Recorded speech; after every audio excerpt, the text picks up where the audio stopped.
you're looking at is how a brain gets wounded. The term itself, a brain wound, is not used in medicine.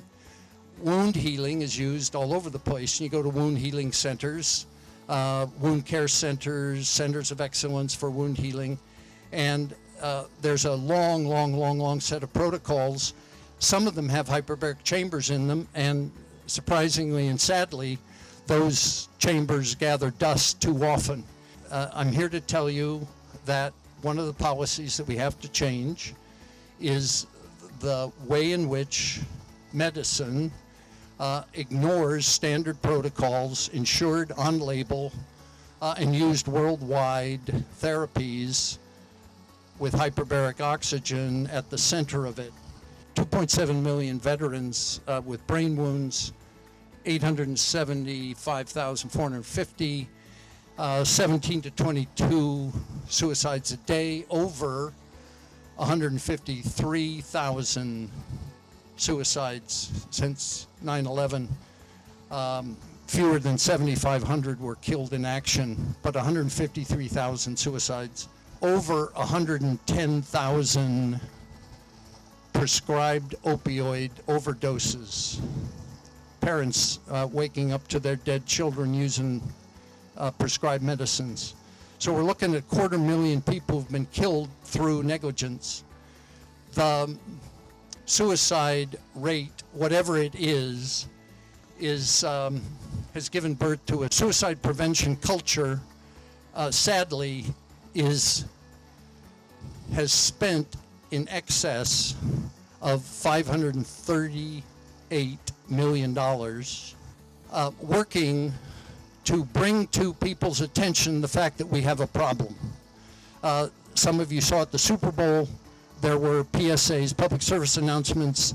Catherine Bigelow did some of them, encouraging everyone to do gun awareness, gun safety.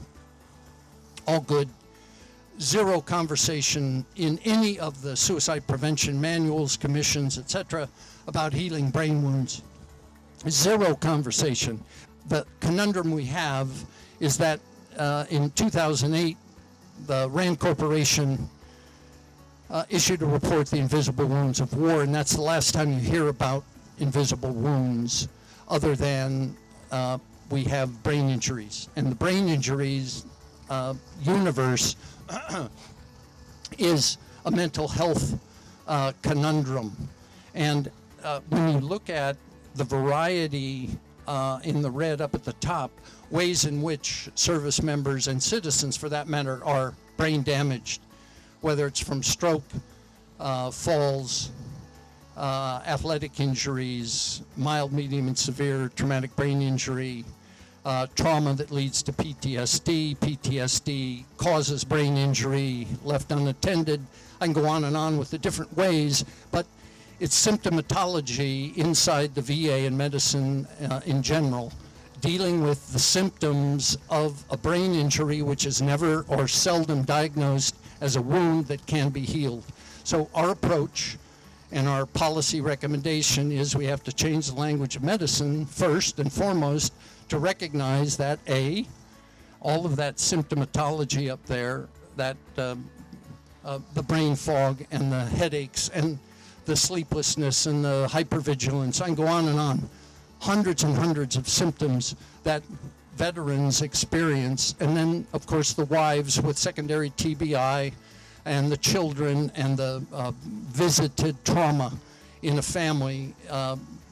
There's conversation that one traumatic brain injury is 9 mental health problems. The family and the caregivers and so forth negatively impacted.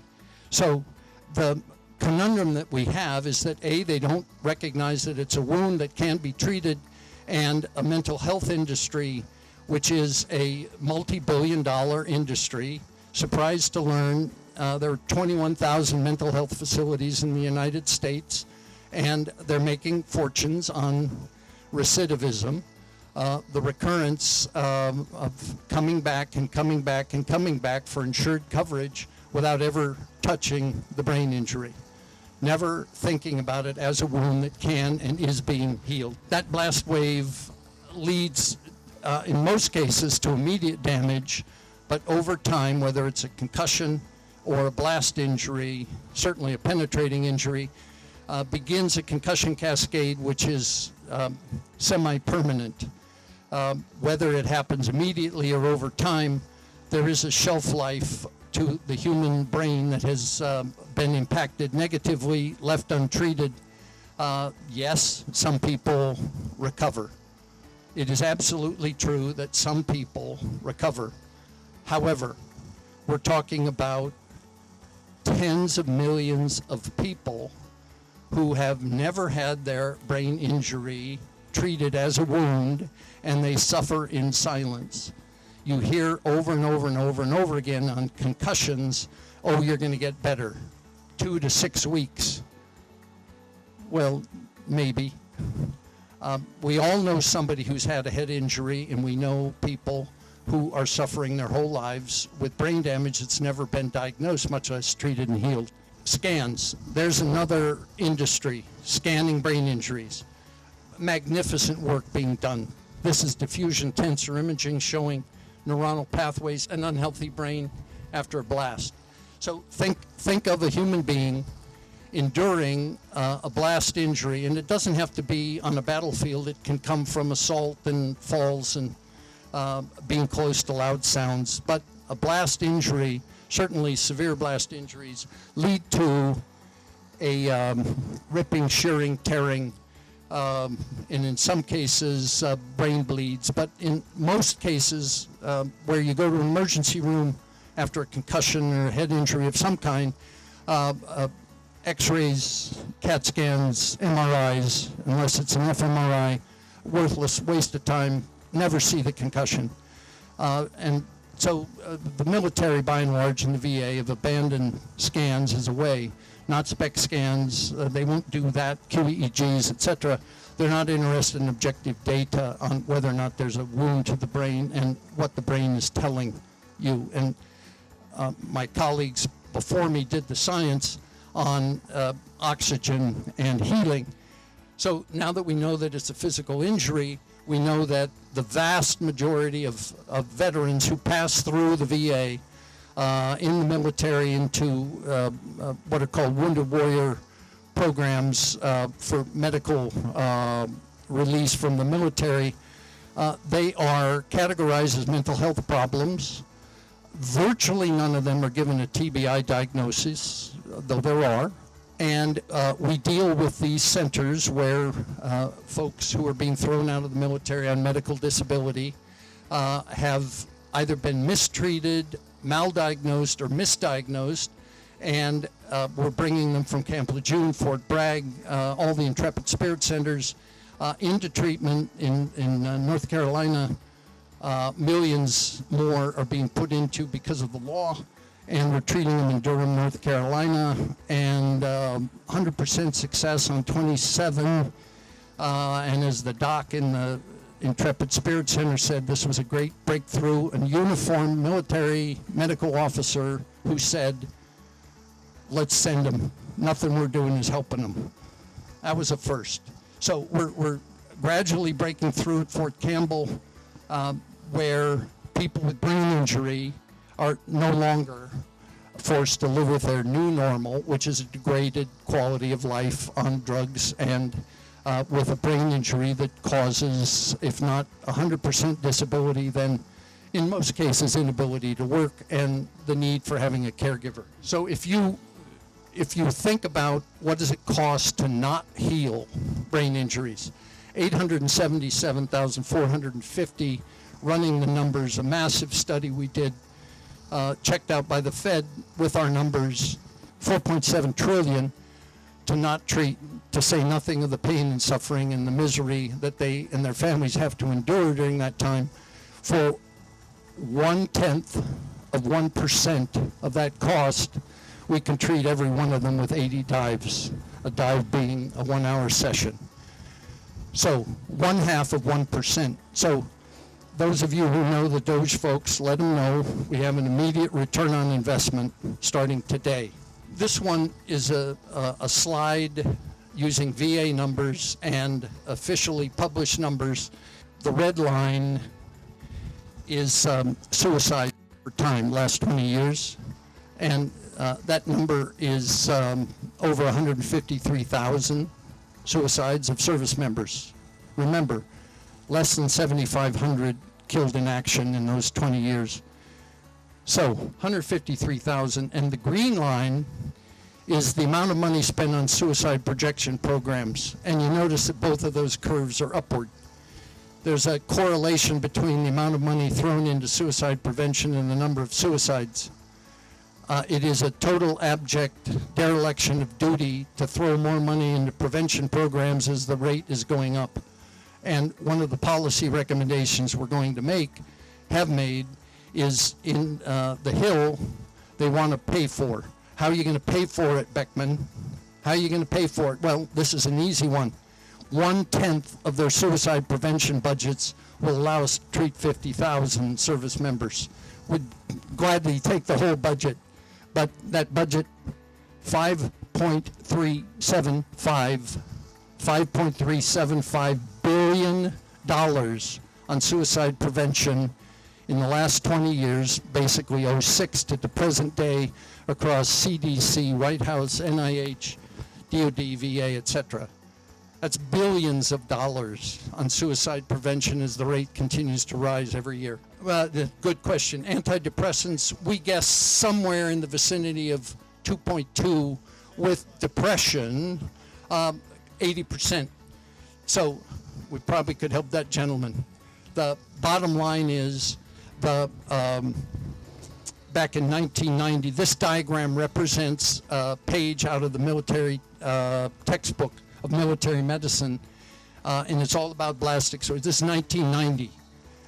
Recognizing that HBOT is not on label at the FDA for traumatic brain injury, in 1990, the recommended red box on the right, hyperbaric oxygen, textbook of military medicine, recommends and required. I will tell you, unbeknownst to most people, hyperbaric chambers are on every aircraft carrier in the fleet. Why? Decompression sickness, high altitude decompression on the fast ones. So every aircraft carrier carries a chamber for decompression sickness. What is HBOT? There's a chamber, that's a monoplace chamber. It looks kind of like a torpedo tube, acrylic. You don't get claustrophobia like a torpedo tube, door pressure lock. You lay on the gurney typically and you roll into the chamber.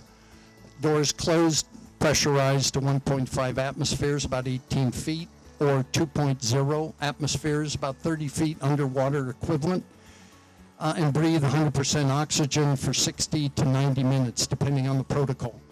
What happens in a monoplace chamber is the same that happens in multi-place chambers, big boxes, anywhere from 5 to 50 people at one time with hoods or masks. Historically, FDA, the bends, burns, carbon monoxide poisoning, bone infections, and diabetic foot ulcers. We're going to come back to diabetic foot ulcers.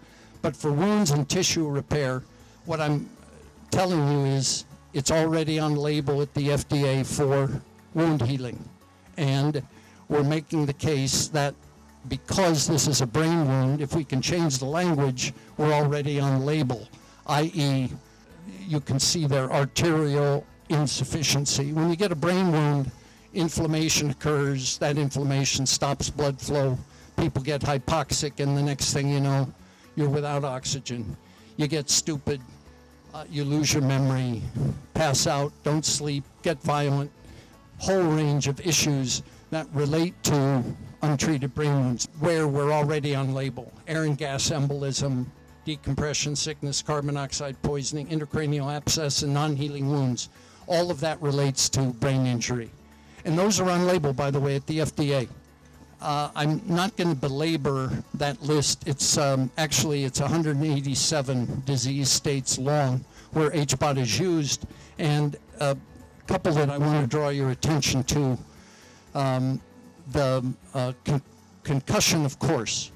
World's expert on acute concussion recovery out of Chicago, North Dakota, Dr. Denham, her paper comes out the end of this month, demonstrating that all symptoms of acute concussion in high school and college athletes resolve within 4 dives. So over the weekend, 2 on Saturday, 2 on Sunday, symptom-free on Monday. None of that, by the way, is in any concussion protocol anywhere on the planet that we have to heal a brain wound. The concussion protocol virtually everywhere is the tincture of time. Wait, you'll get better. Wait, next day, okay, you can pass that test, let's go to the next day, and the next day, and maybe you're better. 60 to 80% of concussions resolve within 6 weeks. Yeah, but what about during that 6 weeks and the loss of school and so forth? But beyond that, imagine 10 or 20% of kids in high school living with 2 to 3 years of lingering brain damage when it can be resolved within 4 dives. Diabetic foot ulcers. This is a national catastrophe. These are the VA's own numbers. The VA's own numbers. Just short of 800,000 diabetic foot ulcers that have led to lower limb amputations since the year 2000. It's 787,000 plus diabetic foot ulcers that led to lower limb amputations, and using their own statistics, it's a death certificate within 5 years. The total number of KIA in all wars since the start of World War I is under 700,000. And we've lopped off the legs and caused the deaths of close to 800,000 veterans untreated.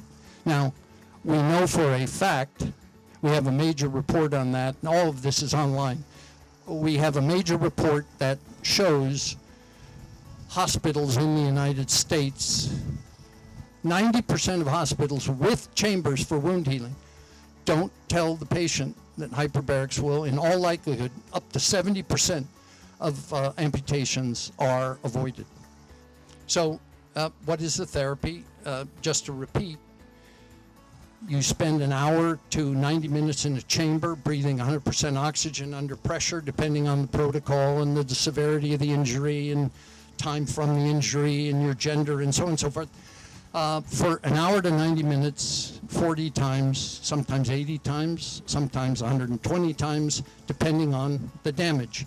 I've had over 180 for peripheral neuropathy. It's phenomenal at rebuilding nerves. Oxygen supersaturates the blood, so you're living during treatment with 12 to 20 times the amount of oxygen in your blood. And you got the scientific overview from the ozone people about why we need oxygen. Of all the things necessary for life, try living without that one the longest. But the whole idea of growing new blood vessels, new neuronic tissue, stimulating stem cells, 7 to 12 times the number of stimulating stem cells from the body's own mesenchymal and hippocampus and so forth. Stem cells and healing. The beauty of hyperbaric treatment for brain injury, when you get after symptoms, the number one symptoms we care about at Treat Now is suicide prevention. Virtually within the first 10 dives, most of the vets who come to us, somewhere north of 90% of vets who come to us have thought about suicide, some of them much more seriously than others, failed several times, and suicidal ideation is eliminated with hyperbaric oxygen. So in the great scheme of things, a suicide prevention strategy without hyperbarics is throwing money at the intent to do better. Thoughts and prayers is what our current suicide prevention strategies are. So we want the suicide prevention budgets, and importantly, the 10% of the drug budget that is expended, somewhere between $5 and $7 billion per year on drugs for veterans. We'll take 10% of that because virtually everyone who comes through hyperbarics gets off all of their drugs. So we're talking about massive savings from drugs and suicide prevention strategy. The mechanisms of action. This list is not extensive, but the oxygen people told you the metabolism in the brain and the necessity of having oxygen to not only deal with stress and the normal 20% of oxygen consumed by the brain against the whole body, the excess of oxygen that is required for healing that leads to a return to normal, where the thought process, as they put it within the first 1 or 2 dives, I feel like a fog has lifted. I feel as though I am getting my mind back. This happens all the time, and it's through angiogenesis, new blood vessels, neurogenesis, new nerve tissue, putting the mitochondria on steroids, delivering 20 times more oxygen to the brain, and importantly, anti-inflammatory, anti-inflammatory, anti-inflammatory. Brain swells inside a closed continuum, blood flow's cut off, oxygen's cut off, and people live with hypoxia. Everybody with concussion who knows what I'm talking about, it just feels I don't have energy, I just can't think, I can't focus. We reduce that brain swelling and the inflammation. Okay, that's the list. Sleep improves. Importantly, hope is restored. It's a fascinating how many, and we've done, as I say, 31,000. I've personally been involved with over 1,000 vets, and they talk about, oh my God, I finally can see there's a way out of this hole I'm in. We love that process. The science.